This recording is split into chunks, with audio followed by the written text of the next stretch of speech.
Welcome again to Budget with Brian.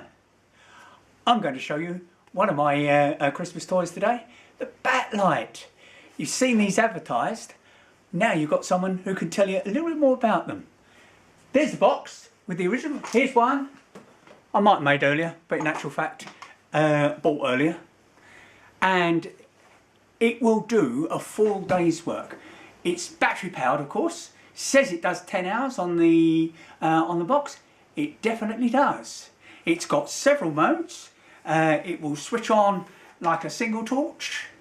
It will switch on with one of the lights here. I won't shine it directly at the camera, or it can do it with two. Absolutely fantastic. Magnet on the back, rechargeable. What more could you want? As a work tool for all those awkward spaces, absolutely brilliant. Recommend it to anybody. This one came from Homebase. Thank you for watching Budget with Brian, and don't forget, you subscribe.